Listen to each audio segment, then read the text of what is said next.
des bombardements, de la colère, de l'incompréhension, de l'amertume. Je vous pose la question, parmi toutes ces réactions, quelle serait votre propre réaction si vous retrouviez face à la mort, face à la menace de mort? Si en quelque sorte vous étiez en train de regarder la menace de mort ou la mort droit dans les yeux. Parce que c'est la situation de ce peuple dans le texte qu'on vient de lire. Ça commence avec Mardoché et tous les Juifs. Au verset 1 et 2, ils sont couverts de sacs et de cendres. Ils anticipent l'état de décomposition d'un mort en quelque sorte. Et au verset 2, ils mènent grand deuil, avec des jeûnes, avec des pleurs et des lamentations. Au centre de notre texte, on a Esther qui est face à ce dilemme. Vous avez vu dans la lecture, une personne qui pénètre chez le roi sans avoir été convoquée n'a droit qu'à un seul verdict, la mort. Et puis finalement, à la fin du texte, Esther et tous les Juifs, Esther appelle tous les Juifs à jeûner pour moi, dit-elle. Se priver des éléments essentiels à la vie. Mangez rien, buvez rien. Moi, je respecterai un tel jeûne, dit-elle. Et si je dois mourir, je mourrai. Esther, Mardoché, tous les Juifs sont dans cette situation-là où ils sont en train de regarder la mort droit dans les yeux. Ils sont sous la menace de mort.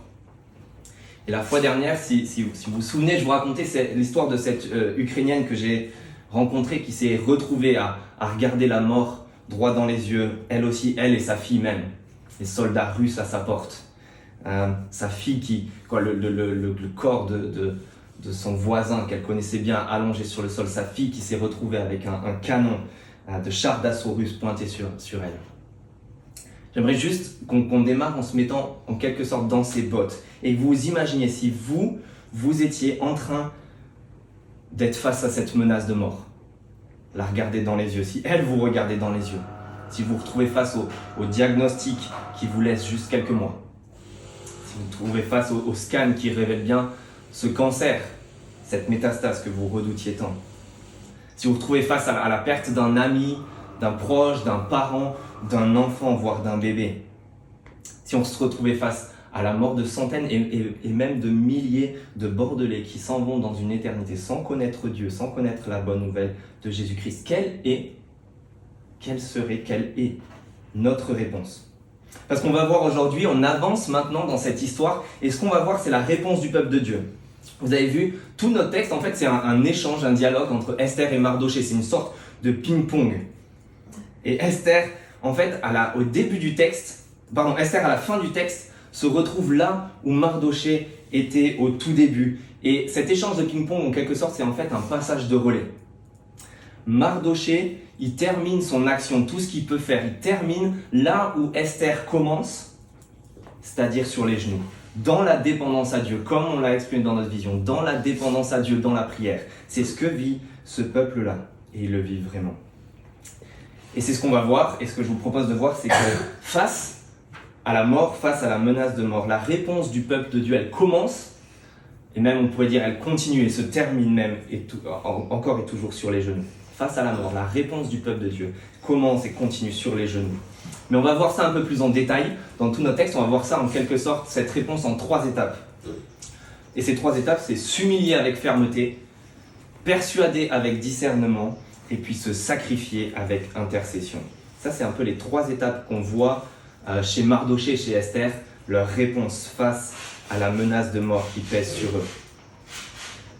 Et on commence avec s'humilier avec fermeté. Ça, c'est l'attitude de Mardoché et de tous les Juifs au début de notre texte, dans les versets 1 à 4.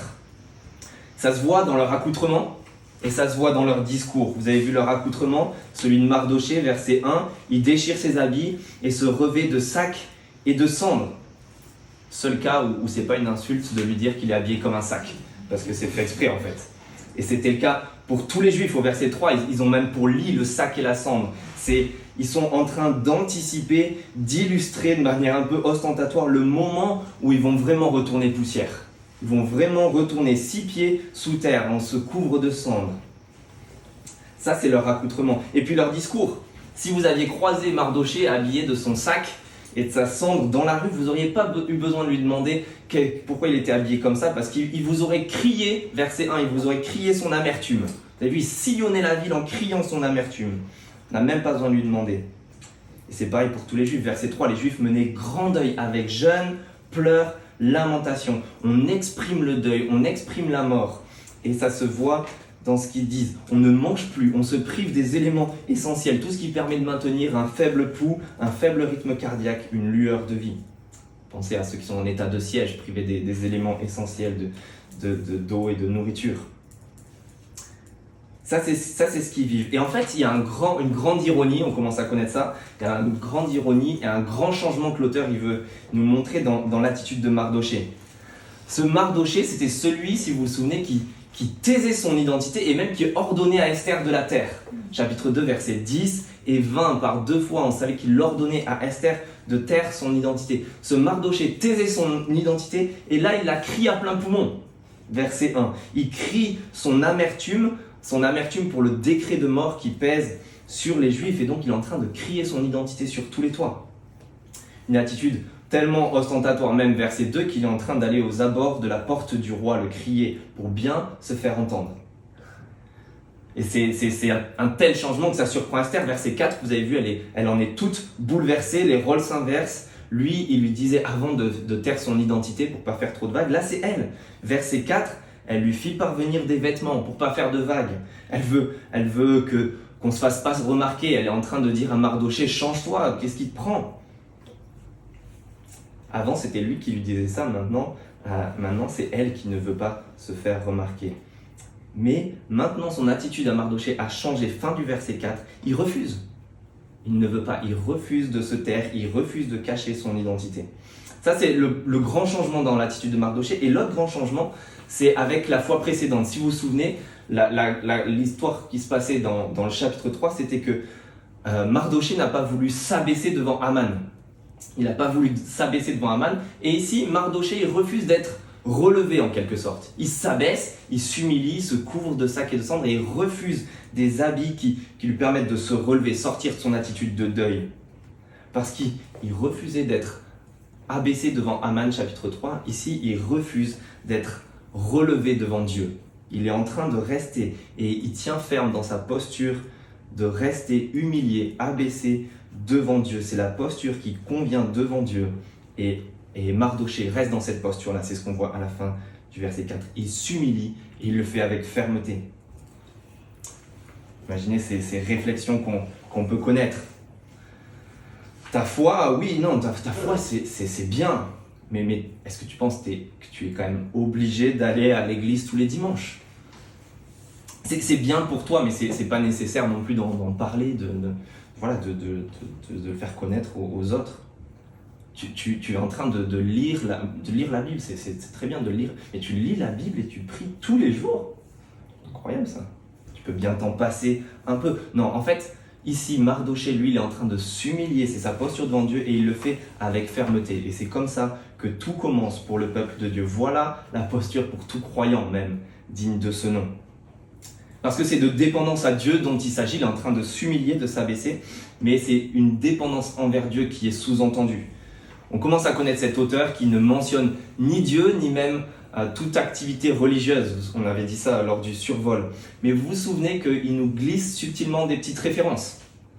Il nous dit en quelque sorte, t'as la ref. Tu comprends ce qui se passe là, vous vous souvenez ? Et ici, elle est encore plus claire que la fois dernière. Parce qu'il y a une mention d'un sac et de cendres, il y a mention de déchirer ses habits, il y a même mention du qui sait au verset 14, question rhétorique, qui sait, mais surtout une expression qui est là au verset 2, je pense, le jeûne, pleurs et lamentation, qui est une reprise copier-coller, texto de Joël 2, verset 12 et suivant. Et je vais vous le lire, ne le prenez pas, mais je vais vous le lire. Écoutez ce que le prophète Joël dit, et vous allez voir que c'est tout ce que vit le peuple de Dieu ici. Joël 2, verset 12 et suivant. « Maintenant encore, déclare l'Éternel, revenez à moi de tout votre cœur, avec des jeûnes, avec des pleurs et des lamentations. Déchirez votre cœur et non vos habits, et revenez à l'Éternel, votre Dieu, car il fait grâce. Il est rempli de compassion, lent à la colère et riche en bonté, et il regrette le mal qu'il envoie. Qui sait, peut-être regrettera-t-il encore, et laissera-t-il après lui la bénédiction des offrandes végétales et liquides pour l'Éternel, votre Dieu. Sonnez de la trompette dans Sion, proclamez un jeûne, une assemblée solennelle, rassemblez le peuple, formez une sainte réunion, rassemblez les vieillards, rassemblez les enfants, même les nourrissons, que le jeune marié sorte de son foyer, la jeune mariée de sa chambre. » Vous avez vu ? toutes ces références, c'est en sous-entendu ce que le peuple de Dieu est en train de vivre là. L'appel de Joël, du prophète Joël, est en train d'être vécu par le peuple de Dieu. C'est ce qu'ils sont en train de vivre. C'est au pied du mur, là, alors qu'ils se retrouvent là, au pied du mur, que ce peuple est en train de tomber à genoux et de commencer à tourner leurs yeux en haut et de lever leurs mains vers le ciel et de crier à Dieu de toute leur force, à plein poumon. C'est malheureux, mais il nous faut parfois être au pied de ce mur-là pour commencer à nous tourner vers ce Dieu. Même pour des personnes qui ne sont pas du tout croyantes, qui peuvent se dire athées, agnostiques, etc.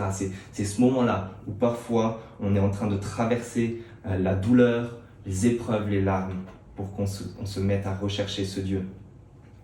Et c'est vraiment difficile, mais c'est tellement une bénédiction de se dire parfois nos pires épreuves peuvent alors devenir nos meilleures planches de salut. Parce que c'est là qu'on commence à chercher ce Dieu et à vivre cette dépendance qu'on doit connaître.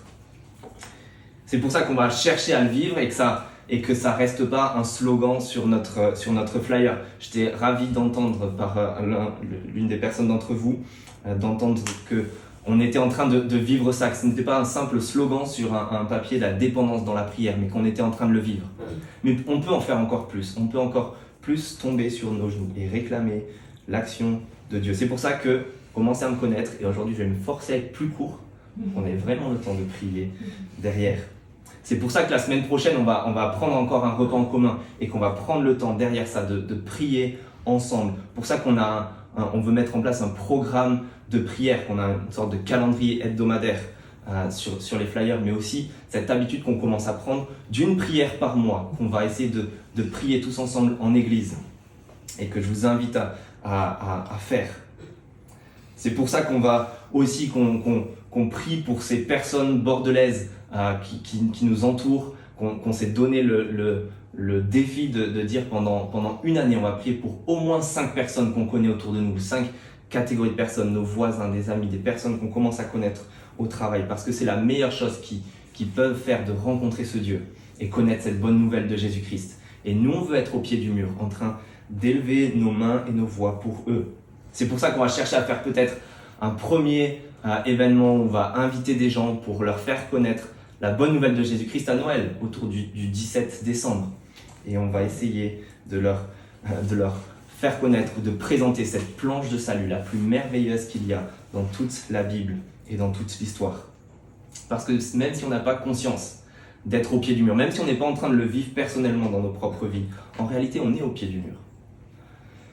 On est quoi, une poignée d'hommes et de femmes pour 1 million de Bordelais qui ne connaissent pas cette bonne nouvelle. Même si on prenait le quartier qu'on vise, on est moins de 10%. Si on prend Bordeaux même, à 1%, et si on prend Bordeaux métropole, alors là on est bien moins que 1% pour tous ces Bordelais. On est au pied du mur et on se retrouve placé là pour avoir ce rôle et cette responsabilité et ce privilège d'annoncer à des Bordelais, de les avertir du jugement éternel vers lequel ils filent, de la menace de mort qui pèse sur eux et de la bonne nouvelle, de la planche de salut qui existe en Jésus-Christ. On est au pied du mur. On a besoin que Dieu agisse pour révéler ce salut, pour que beaucoup de monde connaissent ce salut et ce renversement qu'il y a dans le livre d'Esther, mais que nous, on veut faire connaître à tellement de monde. Voilà où ça commence, voilà où tout commence pour le peuple de Dieu, mais ça se poursuit. On a vu, c'est le fait de s'humilier avec fermeté, et on va voir le fait de persuader avec discernement. Parce qu'on rentre dans ce dialogue entre Esther et Mardoché, cette partie de ping-pong. Vous avez vu, verset 5, on observe qu'il y a un intermédiaire, Attaque, qui fait le va-et-vient et qui rapporte les paroles à l'un et à l'autre. Et Mardoché cherche à persuader Esther. C'est le sens de tout ce qu'il dit à Attaque dans les versets 6 et 7, si vous l'avez. Attaque, il rejoint Mardoché. Mardoché lui raconte tout ce qui lui arrive. Il lui précise même la quantité d'argent qu'il y avait, etc. En fait, Mardoché, pour persuader Esther, il a des infos, il a des preuves et il a un plan. Ça, c'est ce verset 7 et 8. Je continue à le lire. Mardoché lui raconta tout ce qui lui arrivait. Il lui précisa même la quantité d'argent qu'Aman avait promis de verser dans le trésor du roi. Il a des infos pour pouvoir faire disparaître les Juifs. Il lui donna aussi une copie de l'édit proclamé dans Suse en vue de leur extermination. Il a des preuves afin qu'il le montre à Esther et lui fasse un rapport. en la chargeant de se rendre chez le roi pour lui demander grâce et plaider la cause de son peuple. Il a un plan et il veut persuader Esther de rentrer dans ce plan. On assiste à cet échange de ping-pong et en fait à ce passage de relais. Il s'efforce de la persuader. Lui, l'engagement de Mardochée, il ne peut pas aller plus loin. Maintenant, il s'arrête là. Et c'est celui d'Esther qui va commencer. Esther, son engagement à elle doit démarrer ici. C'est juste magnifique de se dire on n'aura pas tous le même rôle à jouer dans le peuple de Dieu. Il y a diverses choses à faire, divers rôles à mener. Mais on est tous appelés à s'engager. Tous appelés, on commence à le voir dans ce livre, à ne pas se cacher, mais à vivre réellement notre foi, à vivre cette réconciliation. On aura passé le relais parfois à l'une ou l'autre personne, mais on est là pour être plusieurs personnes et tous courir la course, tous jouer le jeu et s'engager. Et le jeu en vaut la chandelle parce qu'en fait c'est une question de vie ou de mort. On est vraiment dans cette situation-là. Mais ce plan, il comporte des risques. Ça, Esther a bien soin de préciser à Mardochée. Vous avez vu versets 9, 10 et même 11. Regardez, c'est ce qu'on a lu. Elle charge Attaque d'aller dire à Mardochée que tous les serviteurs du roi et la population savent que toute personne qui pénètre chez le roi dans la cour intérieure sans avoir été convoquée n'a droit qu'à un seul verdict, la mort. C'est risqué. Et puis, en ce moment, elle n'est pas en odeur de sainteté. Vous avez vu verset 11 là. Ce qui me concerne, ça fait 30 jours que je n'étais pas été appelé vers lui. C'est pas le bon moment, Mardochée. Je comprends ton plan, c'est pas mal, mais pas maintenant. Là, c'est risqué, ça fait 30 jours, le roi, il m'a pas appelé. Tu sais, c'est pas très sage. Il y a un temps pour tout, hein, dit l'Ecclésiaste. Très mauvaise utilisation de ce verset. Mais nous on est pareil, on cherche parfois à savoir tous les détails, que tout se goupille bien, que toutes les circonstances soient favorables, pour que toutes les étoiles soient alignées, que ce soit le bon moment, que les circonstances soient bonnes, et au final on ne fait rien. Et c'est pas le cas ici pour Esther, d'accord ? Toutes les circonstances ne sont pas favorables, c'est risqué, elle risque la mort, et en plus en ce moment elle est dans une position défavorable. Et pourtant, ça ne décourage pas Mardochée qui dit oui, ok, on fera ça plus tard. Non, il va s'efforcer de la persuader à cause de quoi ? À cause du discernement qu'il a. Il y a un discernement à cause de sa foi qui tourne autour de deux axes principaux. Il a un discernement à cause de sa foi, et sa foi, on le voit parce que dans ce chapitre, il y a sûrement la déclaration de foi la plus nette de tout le livre d'Esther. Au verset 14, vous avez vu, le secours et la délivrance surgiront. Pour Mardochée, il ne s'agit pas de savoir si cela aura lieu. Il ne s'agit pas de savoir si, il s'agit de savoir avec qui, comment, quand, où, mais pas si. La délivrance, le secours surgiront. Ce Dieu va agir, ça c'est même pas une question. Par contre, il a ce discernement-là et donc il va s'efforcer de persuader Esther pour qu'elle s'engage. Et ça tourne autour de deux arguments principaux. Et regardez ça avec moi. Esther a peur de la mort. La menace qui pèse sur elle, le risque est réel, d'accord ? Si elle pénètre chez le roi, elle risque sa vie. Mais Mardochée lui rappelle quelque chose qu'elle semble avoir oublié ou qu'elle ne connaît peut-être pas de Dieu. Verset 13, t'imagines pas que ta position au palais va te sauver la vie. Et verset 14, si tu gardes le secours, le silence, le secours et la délivrance viendront, mais toi et ta famille, vous mourrez. Esther a peur de mourir à cause de ce roi, cette menace qui pose sur elle, mais ce qu'elle devrait craindre, c'est Dieu. Mardochée est en train de lui dire, c'est pas ce roi que tu as à craindre et la menace de mort de ce roi-là, c'est le Dieu, le vrai roi, c'est lui en réalité que tu as à craindre. Ce n'est pas notre boulot, notre patron, nos amis ou Bordeaux que nous devons craindre, mais lui, notre Dieu, ce grand Dieu. Ça, c'est son premier argument. Et le deuxième, c'est elle pense que c'est pas le bon moment, le bon timing. En fait, elle est en train de dire, je suis pas dans les petits papiers du roi, je suis pas en bonne position. Mais lui, verset 14, il dit, qui sait si c'est pas pour une circonstance telle que celle-ci que tu es parvenu à la royauté. Il lui rappelle qu'en fait, elle est dans la position justement idéale. Vous vous souvenez, la fois dernière, on a parlé de ce Dieu qui place ses pions.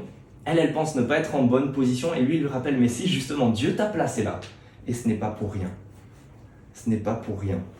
C'est aujourd'hui, c'est son moment, c'est pour ça que tu es ici. C'est pour ça que nous sommes à Bordeaux. Dieu nous a placés aussi ici pour que l'on soit utilisé par lui, dans sa main et dans son plan de salut.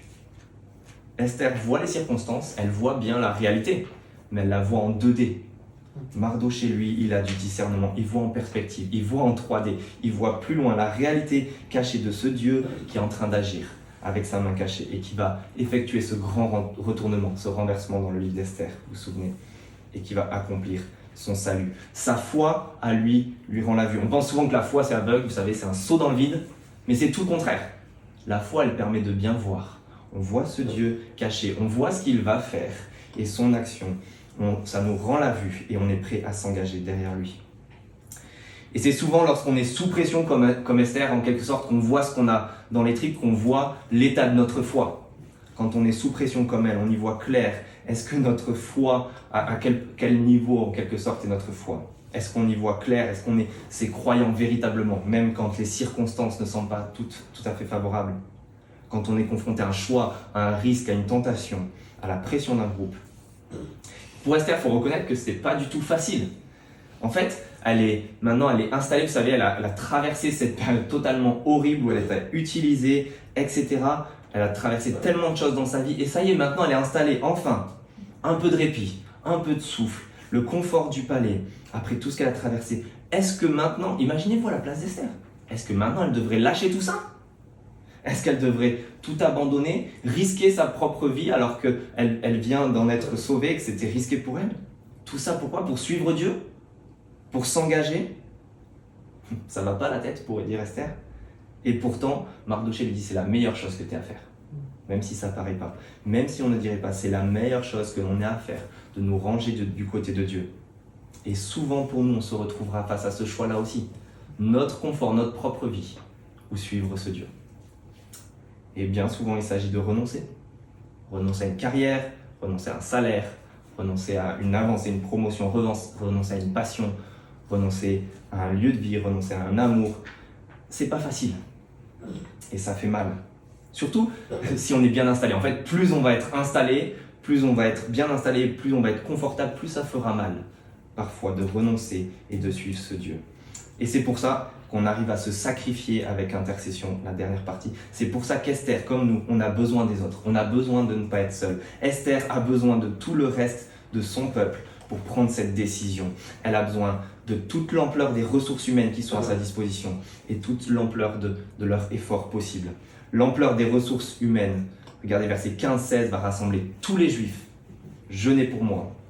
Je respecterai moi-même un tel jeûne avec mes servantes. Donc il y a Esther, ses servantes à son service, et en fait tout le peuple juif pour une seule personne, pour elle, qui vont jeûner et sous-entendu prier pour elle. C'est tous pour un. Tout le monde se serre les coudes pour Esther, tout le monde fait corps avec elle, tout le monde fait bloc avec elle. Il y a de l'unité dans ce peuple, et c'est beau à voir. Et je prie que ce soit ce qu'on vive dans cette église pour la suite. On a besoin les uns des autres, besoin de partager nos efforts, besoin de partager nos luttes, besoin de prendre le temps de prier avec une personne, de lire la Bible, de vivre un binôme et de se partager nos luttes et nos défis. On a besoin des prières des uns des autres. On a besoin pour remplir notre mission aussi de faire corps tous ensemble pour prier.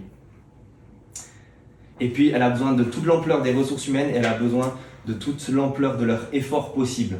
Vous avez vu, c'est un jeûne pendant 3 jours, ni manger, donc ça c'est verset 16, un jeûne pendant 3 jours, ni manger, ni boire, ni la nuit, ni le jour. Vous avez vu, il y a une insistance sur ce jeûne. Toi, quand tu sautes un repas, tu te retrouves en PLS, en défaillance, 2 heures après. Et elle, c'est 3 jours qu'elle demande. Et il y a, dans l'Ancien Testament, dans la loi pour ce peuple, dans la loi chez les Juifs, il y a un seul jeûne qui est ordonné dans tout l'Ancien Testament. Pendant un seul jour. Ça, c'est en Lévitique 17. C'est le grand jour des expiations, Yom Kippour, le jour où on sacrifiait une fois par an un grand sacrifice pour le pardon des péchés de tout le peuple. Mais c'était un seul jour. Un seul jour ordonné. Elle demande 3 jours. Et en fait, Esther se considère un petit peu comme ce grand jour du sacrifice, ce grand jour des expiations. Elle se considère comme un sacrifice pour son peuple. Vous avez vu verset 16. Si je dois mourir, je mourrai. Tout le monde met la main à la pâte du coup. Tout le monde en quelque sorte se sacrifie avec elle. On va tous renoncer, on va tous jeûner. Il n'y en a pas un seul qui va vivre le sacrifice et tous les autres ont les doigts de pied en éventail. On souffre ensemble, on pleure ensemble, on meurt ensemble. Et ça les amis, c'est parce qu'en fait nous, on va vivre ça aussi parce qu'on a un chef qui lui aussi s'est sacrifié pour nous. Et l'appel à sa suite, on l'a dit la dernière fois, il est tout simple. Si quelqu'un veut venir après moi, qu'il renonce à lui-même, se charge de sa croix et qu'il me suive. L'appel est de venir nous unir à lui, nous ranger à ses côtés et nous sacrifier avec lui, aller à la croix en quelque sorte avec lui. Esther dit, si je dois mourir, je mourrai. Et nous, bien souvent on dit, et même parfois les chrétiens disent, et c'est malheureux, si Dieu me bénit, je le suivrai. Ou si Dieu fait ceci ou cela pour moi, alors là, je le suivrai. Si Dieu s'occupe de règle mon problème, règle ma souffrance, règle cette chose, là je verrai si je vais le suivre. Est-ce qu'on arrive à voir l'absurdité des fois de notre réaction? On inverse les rôles. C'est pas Dieu qui a besoin de se ranger à notre suite. Lui va agir, lui va faire surgir sa délivrance et son salut. C'est nous qui avons besoin de nous ranger de son côté, qui avons besoin de nous sacrifier, de renoncer, de nous engager pour vivre cette délivrance avec lui. Alors les amis, on finit avec ça, et je suis heureux de tenir cet engagement, d'être plus court. Mais ce qu'on voit ici, c'est la réponse du peuple de Dieu face à la mort, face à la menace de mort.